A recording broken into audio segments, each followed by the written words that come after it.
So, my viewers wanted me to check this Abomination out, and that's what the side title of this show should have been. It has no subtitle, so I'm giving it one. Most Resident Evil movie subtitles end in shun, and they all suck when they do, so this feels very appropriate for its subtitle. But before I begin, I just want to say, damn it people, why? Why do you want to see me watch this garbage? That's what I'm literally doing. I'm watching trash and expecting something marvelous to come out of it. I told you before the show was announced and its script was leaked that this was going to be utter trash. And I know a lot of people will say, hey, don't judge a book by its cover. This isn't a book though. This is a show with a trailer, and you can always tell with a trailer if something's going to be a good product or not. Mostly, always, I can't even say mostly, I think it's almost always, especially when it comes to turds like this. It's like looking at crap, like a turd, looking at an actual turd and saying, yeah, that's a turd. Do you have to smell it? No, you know it is. You know what it is. You know what it'll definitely taste like. So why the hell would you get up close, sniff it, and let alone taste it? Why? You'd have to be dumb to do so. But anyways, see, there's nothing good to see here, so why watch it, right? Oh, but everyone loves dunking on garbage shows, right? And who doesn't love a good roast? I guess there's your answer right there. I gotta watch this crap to entertain you all. Alright, enough stalling. Let's get through this review. Right away at the beginning of the episode, it feels like it's ripping off 28 Days Later. Even the background music sounds like it's ripping off the soundtrack score of that film. You know, if this is a zombie apocalypse once again, and they're ripping off 28 Days Later, why the hell didn't they just make a series revolving around that movie? I mean, I love 28 Days Later and its sequel, but I don't think I'd really care enough about a series revolving around it to... Oh, wait. There's a reason why they wouldn't make a series revolving around those two movies. Because Resident Evil fans would care if the series revolved around their favorite franchise. The bastards. Look at that tough girl hairstyle. Can't be a strong, independent woman without that haircut, right? So, we see this girl do a Skype call with two other survivors. They talk, nothing important. After that, she sprays herself with something that's supposed to be like making her invisible to zombies. Sure, I'll buy into it. She then sets a bunny out in the open to see the behavior of zombies. She then gets cut while getting up. They notice her for her blood and start running towards her. Running zombies, huh? You know, I'm starting to think that the writer or writers just watched 28 Days Later and its sequel for notes on making this series. Because so far, nothing resembles Resident Evil. Just because there are zombies doesn't suddenly make it Resident Evil. Those zombies behave differently, they move differently, and certainly don't run towards their victims. Not unless they're Crimson Head zombies, but these zombos don't have any Crimson Head features whatsoever. But that's the least of our concerns here, because a zombie actually manages to catch up to her and take her to the ground. It keeps her on the ground struggling for exactly 18 seconds. You can see the distance between her and the other zombies catching up, and yet they don't even come close to her by the time she gets back up. Heck, look at how close they were when only 4 seconds went by, and yet those zombie extras just had to pretend like they suddenly didn't know who they were chasing. So now I see why she's been alive this whole time. She's wearing that thick Alice plot armor. Well, if zombies are gonna act even stupider than the makers of the show when they finally catch up to her, then there are simply no stakes here whatsoever. That whammon got lucky because it was written that she survives this encounter regardless of whether they catch up to her or not. Either that, or I'm supposed to believe that when a zombie catches its prey, it's basically calling dibs on it, and the others just have to obey by the rules and say, well, he got her. I can't dogpile her if one of us already caught up to her. I mean, what am I, a zombie? This scene alone is so damn contradictory to what it showed us earlier. If they see something they can eat, like a rabbit, they'll all quickly jump at the opportunity to devour it, dogpiling each other even. And if you think you can outrun them, then you're wrong, because one zombie managed to catch up to her. But if it caught her, then why the hell did all the others suddenly start walking and looking at every other direction but towards her? Then when she uses that fire trap, why again do they suddenly start walking when they just demonstrated to start sprinting towards their victims? So what happens next? Suddenly a giant caterpillar shows up from under the ground and proceeds to chase her. But then the scene changes and we're looking at 3 months before the end. Oh, it's one of these shows. Fade to black. Title, 3 weeks earlier. So now we see Wesker and his daughters Jada and Billie Eilish. They look at their new lovely suburban neighborhood and Jada writes on her phone, "I want to die." Ooh, so damn angsty. But hey writers, this doesn't work to make the viewers like her if the neighborhood looks this good. This only works when the family arrived at the shittiest location possible. This is like the most private, reserved, and luxurious looking neighborhood that anyone could ever ask for. I hate these ungrateful bitches already. Good job. The first words that come out of Jada's mouth and she's already talking about races. Jesus. Couldn't help yourselves, right? Good job. After listening to Jada some more, I can honestly see why Wesker never mentions his daughters in the games. Assuming he'd actually have daughters. He doesn't. This show isn't convincing me whatsoever, and neither will Capcom if they confirm this shite. The girls go outside, and since Jada is all bored, she goes over to introduce herself to the guys that she was just talking shit about that were playing basketball. She's like, "Hey guys, we're your new neighbors. Nice to meet you." And I'm like, bitch, you were just talking shit about them. Again, how the hell am I supposed to like these characters? Let alone this dumb bimbo? And she's the one we see fighting off the apocalypse years later as shown in the intro? Fuck. Why? I'd rather see these douchebags or the dogs surviving the apocalypse instead. That'd be more interesting, especially since they're white. Cause in a woke series, you know that they aren't allowed any plot armor, so it'd make their survival interesting. Billie Eyeglass then picks up a caterpillar, and the scene transitions on over to the future scene with a giant caterpillar chasing the most annoying bimbo in the apocalypse. It actually grabs her by the leg, and what do you think happens next? Well, we just saw not long ago that a zombie grabbed her and all the others suddenly lost their train of thought. So what do you think's gonna happen when a diverse character is grabbed by a giant caterpillar? She lives! It grabbed her by the leg with its teeth, right? Does it at least pierce through her skin? Nope. Logic? Not in this series. It even slams her from a high distance onto the top of a car. She should have been killed by that impact alone, but nope. The most that happens is she just gets knocked out, which is at least one thing, but what happens next is the worst thing imaginable. Because, I mean, you gotta give the diverse character all the plot armor possible, right? If this was anyone else, they would have immediately lost the leg, been devoured, crushed, or all of the above. But the bitchy, angsty, diverse chick? Nah, she's all good. You could shoot her in the face and the bullet will bounce off of her. Or it'll just be a dud. It'll always be a dud when fired at her face. What's crazy is that she actually does get knocked out after being thrown at the car though, right? And the giant caterpillar just stands there and does nothing. Seconds go by, it looks nothing. It gets up close, stares at her, nothing. It then screams at her face, nothing. It's like it knows that it's not allowed to kill the diverse chick of the series. I've seen too many annoying things in this one episode alone. I'm only 16 minutes into the episode and this is what I'm working with? Even Alice herself would say, "God damn, look at that thick plot armor on that bitch. Eat her already." What are you waiting for, huh?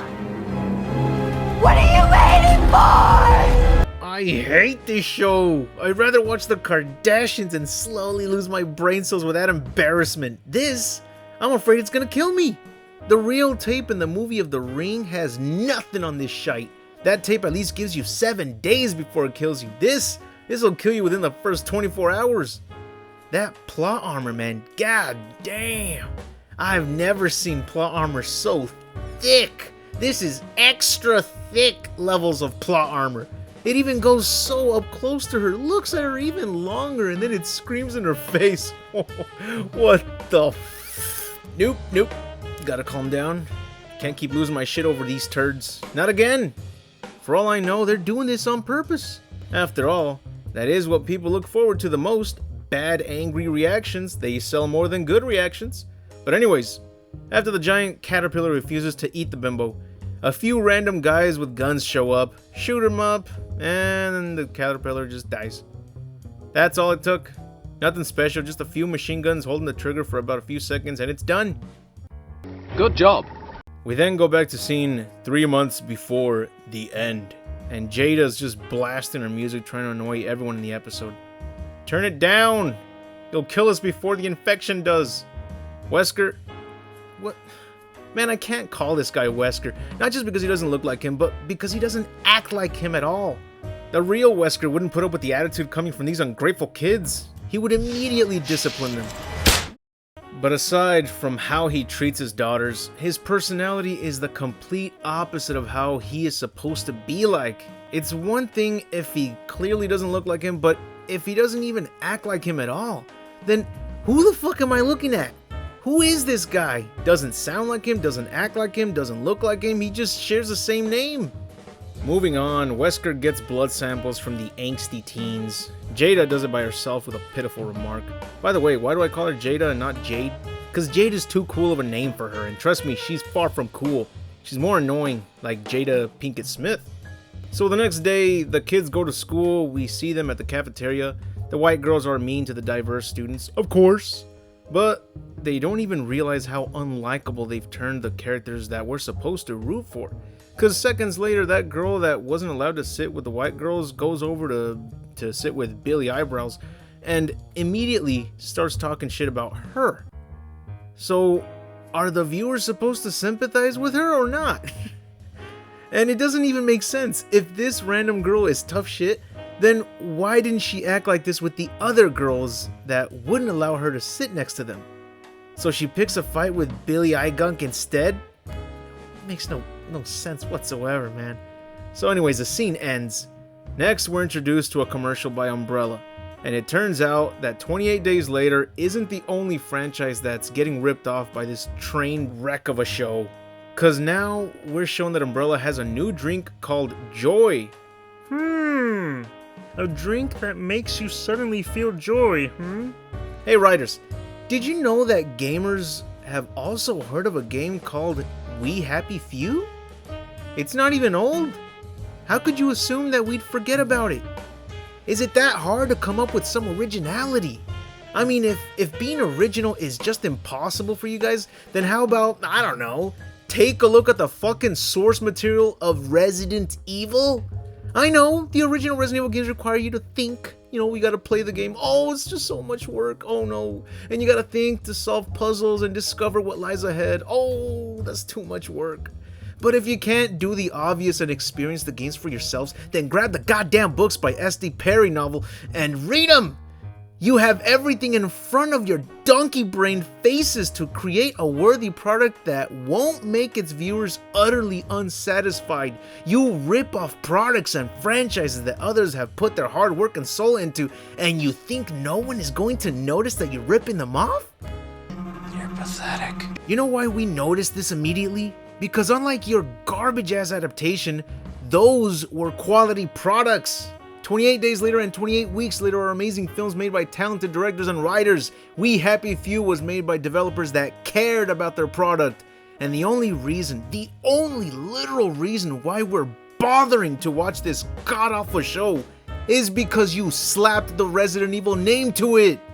And I don't want to get all political because I'm just trying to watch a show and criticize whether the story and characters are well written, but it's just so, you know what I mean? They just want to send a message. And no matter how many times they fail to tell that message, they continue to tell it the exact same way. It didn't work the first 20 times. Why would you think that it suddenly has to work the next time when you use the exact same formula yet again? Anyone working for woke projects should just get together and make their own studio called Team Rocket, because no matter how many times they continue losing and blasting off again, they continue to do the same shit again and expecting different results. Who do they think they're fooling here? This pisses me off because I'm far from reviewing a Resident Evil product here. This is utter woke garbage. I hate talking about this type of garbage, but it's literally thrown at us in every fucking movie and TV show these days. Even games, it's everywhere. And here, there's like 5% story, 35% annoying characters, and 60% woke messages. If they could at least hide it, it'd be one thing, but the writers are so terrible at their job that masking their political messages is just impossible for them. But how could they even mask it if it's 60% of the show? And so far, I've seen 0 Resident Evil. Zombies don't count because they're pulled off incorrectly. Zombies are slow and emotionless, yet the ones here are angry and run like hell. That caterpillar was one of the worst scenes I've ever seen in years. I can't think of anything that's worse that tops it off. I feel bad for Lance Reddick. He's such a great, fantastic actor. He doesn't deserve to be in this trash. But I'm sure they paid him well, so I hope that money lasts. I hope it was a lot. And I hope his career doesn't go downhill thanks to this show. If he had to be involved with a good live-action Resident Evil movie or show, he'd play the perfect Marvin Brannick. That's one of the best characters in the series, and just because that character dies doesn't mean that he didn't leave a good impact in the series. He's such a popular character that they even gave him his own scenario in the second Outbreak game. But going back to this garbage show, I'm just gonna have to summarize the rest of the episode. I can't take it. At this point, I was only 24 minutes into the first episode, and every second pisses me off, because they're either trying to get their messages across, or they're ripping off good products. So I don't want to describe each and every scene that comes along. It's gonna kill me. I gotta turn my brain off and let my eyes just scan through the rest of the cesspool so I can say what happens next without flipping my shit. Let's see, let's give it a shot. Lance Reddick, don't like commercial for joy. Daughters walk in. Well, daughters storm in, disrespect their dad. He takes it. Girls have attitude. Scene transitions to 3 months later. I'm sorry, I can't do this. I'm out. I'm out. Yeah. Both before and after scenes are painful to sit through. I can't stand watching Jada before and after. Here's what I was thinking. I'm just gonna have to skip to the next episode review in the next vid and hope they just insert one of those previously on Diversity Evil and show us the main points that happened in the first episode. Well, main points? Shit, I can't even think of any main points that have come up so far. There's just no way that I'm gonna sit through another 30 plus minutes of this show. I can't do it. It's that bad. I'm losing brain cells with every minute of this show. So I'm gonna have a hard time writing and editing if I just keep watching this. And I'll be the one saying, show made Score angry. So broke TV with head. Now head itchy. Tasty. You get what I mean. Anyways, that's the end of this episode review. Yeah, we finished it. We did it. I need like 10 beers to hopefully get rid of everything I just saw. It's yet another Resident Evil Abomination. Man, once again, it's crazy yet hilarious that after all the live-action Resi adaptations, they just keep digging lower and further from the actual source material. It's like the opposite of that caveman chart. We're just going backwards instead of getting smarter and evolving with the series. If Resident Evil was the caveman chart, it wouldn't even be a caveman anymore. It's a tadpole by now. It's devolved that far. What a zombified cow they've milked to its last teeth.